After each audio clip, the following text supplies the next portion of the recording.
Good evening, everyone. I'm Nathan, here with my wonderful wife, Laura. Hello. And we're here to do a review of the brand new Monopoly Cash Decoder board game. Ooh, we are going to find the fake cash. And not only fake cash, but fake other things as well. Fake chance cards. Ooh, interesting. So Mr. Monopoly's Dakota reveals the fakes. So it's just sort of a sample there of, well, it is the actual magnifying glass. But yes, this is what the fakes look like. But we'll explain that more as we go. We've had this actually for a little while now. We just haven't had time to film it, but it's still relatively new, I believe. So yes. So the idea is it's very similar to a standard Monopoly with a few little tweaks for gameplay. But the idea is to catch out the other player or players using fake money or fake chance cards, which then kind of stops them from using them. Yes. So, we also mentioned it's a fairly quick game of Monopoly. yes. We've played a few times and it also doesn't package back up very well after you open it. No. As I was saying, it's a fairly quick game compared to sort of the original, so it's not bad if you don't have a lot of time to play. So a pet peeve though is the ones that have like the hole in the front of the box like this one does, where, you know, the idea is to show something off, and I do appreciate that, you know, you see what's inside, but also things can fall out. That leads into my next thing.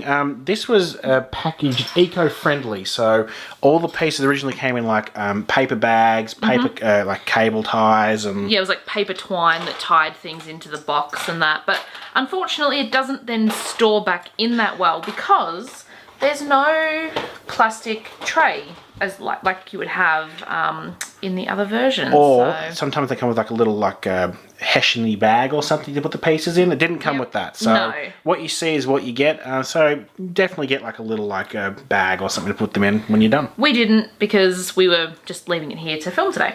So you do get the big sort of cardboard insert. So I suppose you could put these items under here as well so they don't fall out. And this just shows you how to use the decoder or magnifying glass sort of thing there. We're going to look for a couple of different things. This is an ordinary Mr. Monopoly face. So non-fake. All good. And then this is the folk one. He's wearing a robber's mask, you know, the stereotypical robber's mask. Exactly. So you can see a little sample of the money here. There's this little spot that you use a decoder to see these, which can actually be a little bit tricky, which we'll kind of try and show you. I remember using this sort of thing with the odd bod cards in the mid-90s. Had a similar sort of function on them, so yeah, so this is just like plastic. It's fairly light, but you can see there's kind of a frosted sort of look to it. So it goes right down, and the like meshy, I don't know what to call it, the lens part. The lensy part is on the bottom. But you use it this way. It has the little M there to show which way up that goes. So how about we take a look at the components, and then we might sort of take a look at the board and discuss how it sort of all works. Yeah, so we will have a scan of the instructions in the description, just in case you happen to pick up the game secondhand and the instructions are missing, because it actually does play, apart from obviously the whole decoder aspect, there is actually quite a few minor differences to gameplay compared to, say, a regular one. The pieces are different, so let me see if I can get close. So they're a little more sus. Dodgy. So we have no, it's just a cardboard car, not a real car. Cardboard cutout car. Yep. Then we have the Scotty dog who's wearing like a little like detective hat. Mm-hmm. Got to catch those fakes. Then we have, for some reason, the T-Rex with a top hat. Not sure how that fits in, but there you go. That one makes a little less sense. I mean, you know, Mr. Monopoly's wearing the top hat, but I don't know. Then we have like a rubber duck wearing like a suit, like a lawyer or something. And he's got a little briefcase there as well. Then we have I think Laura's favourite. This is my favourite. The penguin, you know, selling some fake Rolexes on the side of the road. There's actually quite a lot of detail. I don't know how well it's showing up, but you can actually see little outlines of watches hanging inside his coat. So. And then we have the pussycat, who has a magnifying glass. Or decoder, perhaps. Ooh. See, pieces. Hotels work a little differently in this game. There are no houses, just hotels. Yes, and not that many of them. No. We also just have standard dice. And then we have the decoder chips, which we'll explain shortly, but each person gets 2 at the start of the game, and they keep those 2 for the whole game. Well, how about we explain now? They have 2 different sides. They're just made of cardboard. The green side means you've still got them to use, and the red means it's already been used. So you can use the 2 you have at any time, but then you have to turn them over. So these give you the opportunity to check something. To check something, money or a chance card or something. Yeah, to see if it's fake. Again, we'll explain kind of how that works as we go. Then we have the money. They're in slightly different denominations. I don't believe there's any 1s or 5s. No, there isn't. So Hang on, you missed a few. Oh, no. Oh, I got stuck. Ah! So this money is very important. You can't substitute it for another game because they don't have the Dakota spot. So you've got the 500s, you've got the 100s. The colours of them stay fairly true, though, to the traditional ones. 20s, 50, and 10s. Yep. Okay, so I want to try and show one of those maybe closer up. How about one of those back? Hang on. What if we zoom? Oh, Well, hang on, no, I was just going to do it here. I don't know how well it's going to show up. Oh, the camera doesn't really like it. All right, you can kind of see there's a little Mr. Monopoly just with his mustache. Sort of right there-ish. It's a bit, if I move it, it makes it worse. There we go. So that's a good note. Oh, and there it goes. Whereas we should have pulled some fakes out earlier, but nope, that's another good one. Hang on. We'll find some dodge. Nope. There's actually, we were having a bit of a look through before we were filming. That was a good one too. There's actually quite a few good That's notes a good one. compared to fake notes, at least with the money. That's a good one as well. Yeah, not that many of them are fakes, which, as we explain kind of what happens in the game, kind of is a bit sad. You kind of want a few more fakes. So Yeah. Gee, we're really having trouble. Well, all right. How about you pull out the board, pass me the money. I'll keep checking to try and find one of the fakes. Alright, so the board itself is fairly standard. Well, actually, there's a few things missing, you'll note. You've got the same amount of properties. Yes. In terms of, so there we go. Yeah, so they're the same properties. Yeah. All four corners are still the same. However, you may notice something missing. There's no tax. There isn't any tax. There's also no utilities. And the train stations are not actually train stations. No. I cannot find a fake note over here, by the way. So yeah, you've got all the same names. The train stations function a little differently than regular stations. If you happen to land on it, you're supposed to go to the next unowned property and then you have a chance to purchase or auction it. So for instance, if I landed on this one here and all these ones were owned, the orange ones, but the next unowned one was, say, the Strand, Yeah. I'd go to that one and I'd option to purchase it. Yep, or auction it. So if you do land on one and you're not going to buy it for yourself, it does get auctioned starting at $10 between other players. And anyone can bid on it, including Yes. the person who landed on it. Yes, which I always thought was a bit weird. So yeah, pretty standard. You go to jail, free parking. The middle's a little bit different though, as we'll show you. You've probably seen as Nathan's spun it around. And when you go past go, you collect $200 as per usual. So in the middle, there's a spot for the decoder to sit, and you also put your chance cards there. But before we do that, I found a fake one finally. A fake one. Yes, so you put it on here with the M up. Sometimes you have to move it a little, but just sort of there. You can see he has dodgy. the mask on, so that would be a fake if you happen to find that. So regarding setup, you would get your cards. Separate them into chance. I will mention there is, in the standard Monopoly game, there are 16 chance, 16 community chest. There's actually far more community chests in this game compared to chance. And there's a specific reason for that, is that these chance cards can also be called out for being fakes. Yes, as you can see, they've got the same thing on them as the money does, and they actually look the same way. So I've got a good one there. Hopefully you can see that. It's a little bit difficult The camera to doesn't actually show. Via the naked eye, it's fine, but the camera's not liking that transition. No, you also have to have it on the exact right angle, even without the camera. Otherwise you can't see it. So the chances, they actually go face up on the board. So there's 3 slots here, and then the rest of them would sit upside down here. So you can always see 3 of them. So when you land on a chance, it's your choice of which one of the 3 that are visible that you want to actually pick and use or keep. And the good thing is you can actually bank one card. Goodness, I'm dropping everything today. Hang on. So basically, you've got 3 cards here. I land on a chance. I can pick one of these ones, and I can choose to just keep it next to me and then choose to play it whenever applicable. It's needed. So for example, this one is surprise demolition. Remove a hotel from another player.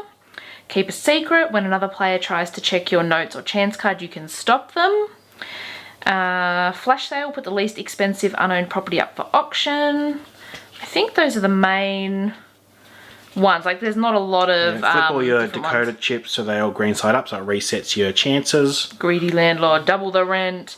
So you can only keep one of these at any given time. So if you've landed on a chance and taken one, but you're not using it yet, maybe like, you know, no one's got a hotel yet, so you didn't want to knock it down, you can hold on to it, but then if you land on another chance, you can't have a second chance. You've got to get rid of one before taking another one in possession. Yes.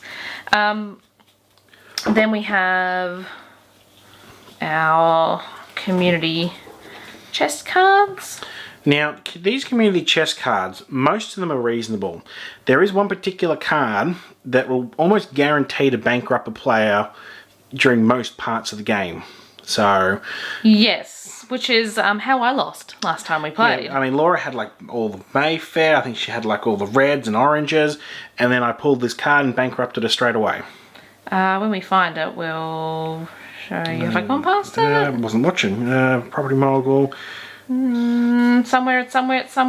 Immediately play 300 to the bank or go to jail. I mean, that's unfortunate too. You only get 200 when you go past go, so paying 300 is... there you go. Yeah, this particular one, property tax, give this card to another player. They must pay the bank $100 for each property they own. And I owned more than half the board, or half the board roughly. Yes. So, and I just bought them all, so I had no money. And so, mortgaging, there is no mortgaging in this game. No, you cannot mortgage a property. So if you do need money, you actually have to sell your properties back to the bank. So it says, need funds, sell this property to the bank for face value or to another player for a agreed upon price. If there's a hotel on it, first sell the hotel back for half of the hotel cost, round up if needed.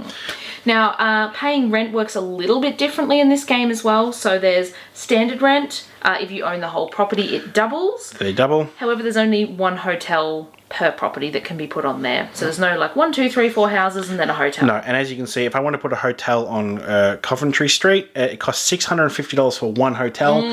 But then again, you have to put 4 houses and a hotel on first. But there's not a lot of things that get you money in this game. So it's actually pretty tricky to get cash back in your hand after you're buying properties, aside from trying to speed around and, you know, go past goal many times. We should mention the 2 ways to win. You bankrupt the other players, congratulations, or all properties are purchased. Yes. Once that finishes, you then total up how much money each of you got, and you collect rent on all your properties once. Yes, everything you own at the end of the game you get one set of rent for. That's irrelevant of whether they're single, a full set, or whether they have the hotels.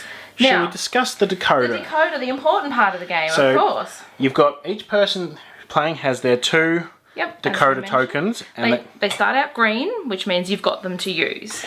And basically, anytime anything is played, money or a chance, you can call out at any time and go, Laura, that money you're paying to the bank to purchase Bond Street, I think it is dodgy. So say I was using my $500 note. I would flip one of my tokens over to red. I would then check and go, yes. Before I do it, before I pay it, he gets to check. Oh, and look, that's the fake. Oh, no.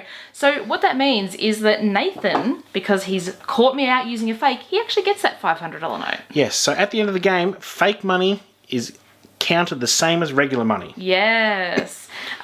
What Nathan has to do, though, is somehow put that back in his hand, and then you either can try and hold on to it till the end of the game, because as you said, the value is helpful towards winning. However, if you then need to use that in the game, and it's the only 500 you have, when you go to use that, I'm going to say, hey, I'm going to check that. Unless I try and goad you into using these and then you've got no chances to do it. Right, so as you're going around the board, maybe I've checked one of Nathan's, maybe he then uses a chance card and I say, I'm going to check that. Now both my chips would be red. Which means you are unable to call me out on any of my transactions until you pass go. Yeah, so maybe I'm sitting down this end of the board, I haven't reached go, and 2 reds. Maybe Nathan wants to use that dodgy note that I know is dodgy. Nothing I can do about it because both of mine are currently red. We should mention any notes that go to the bank go in the bottom of the pile of the notes. Yes.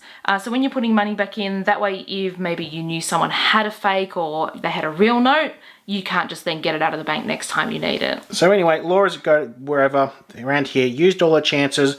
Once she goes past go, pardon me, her tokens. Turn back over, and then I can start checking again. Same for Nathan's tokens.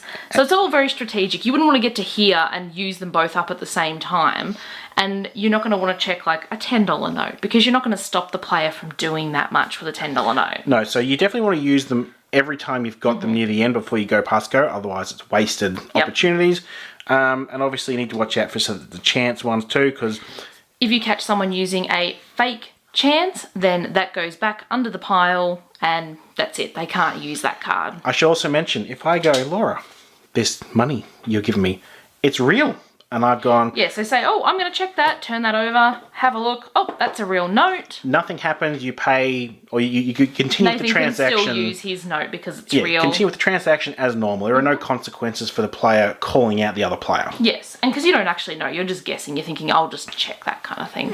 So it's interesting. I really like the idea of the fakes, but I don't think there's enough fake money. No, we played a few times and most, I'd say like 80, 90% of the time, we didn't get any fakes. Yeah, we'd be like, oh, I'm going to check your, $500 or your $100 note. And then it was like, oh, well, it's real. Well, continue on with your business. We found that chance cards had a higher rate of fake and real, which is good and bad.